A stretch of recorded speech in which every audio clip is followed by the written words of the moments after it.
Wetzel Davis, and this is my entertainment speech for Communications 103. I have my 3 audience members here, my 2 boys. My lovely wife is running the camera.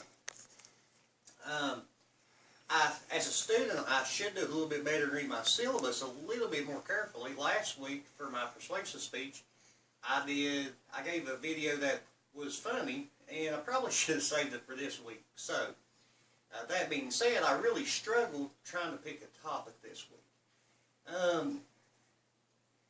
Currently, I've been transferred to our Northern West Virginia office, and I have found over the past 2 weeks that we seem to have a little bit of trouble communicating.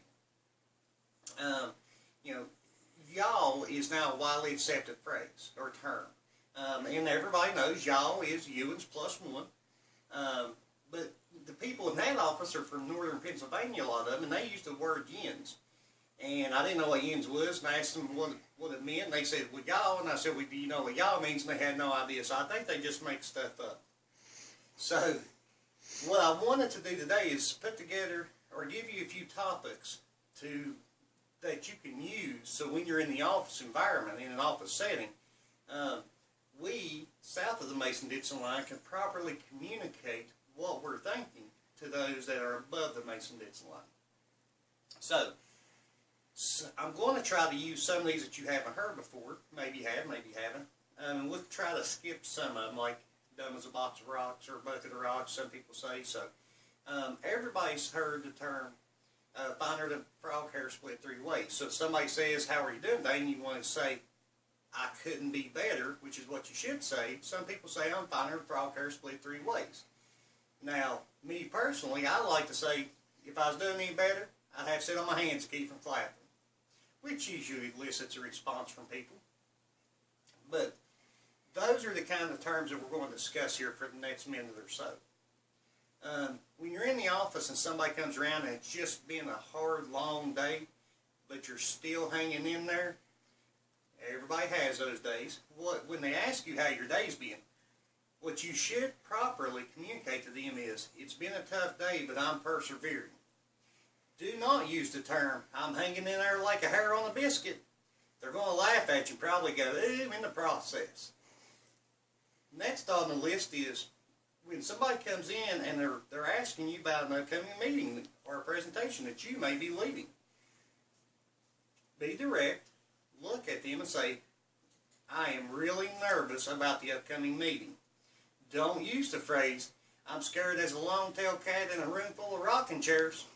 They're not going to know what you're talking about.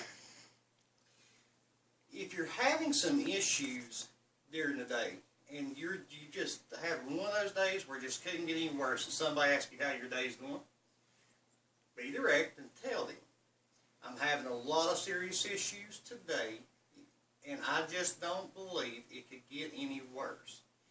Don't say that I'm worse off than a one-legged man in a butt-kicking contest. If you're busy at the moment, and somebody's just talking and talking and talking to you, you need to be direct with them and say, I'm so busy at the moment and don't seem to be making any progress. Can you please leave me alone? Don't say that you're busier than a cat burying a turd on a marble floor. That's not going to go over well. They're going to give you a funny look and probably laugh at you at the same time. We all have those people in the office who seem to miraculously come up with the correct answer by sheer luck. When discussing these individuals with your peers and your counterparts, use the phrase, only through luck did he resolve the issue. Don't say, even a blind hog finds an acorn every now and again.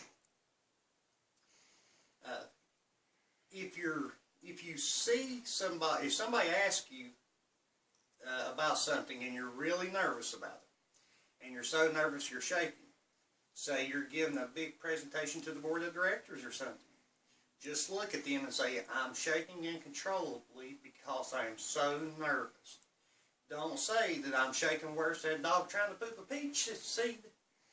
That's going to get some funky laughs at you. And I'm sorry, I'm getting giggles and smirks and laughs over here on the couch, and it's throwing me off a little bit.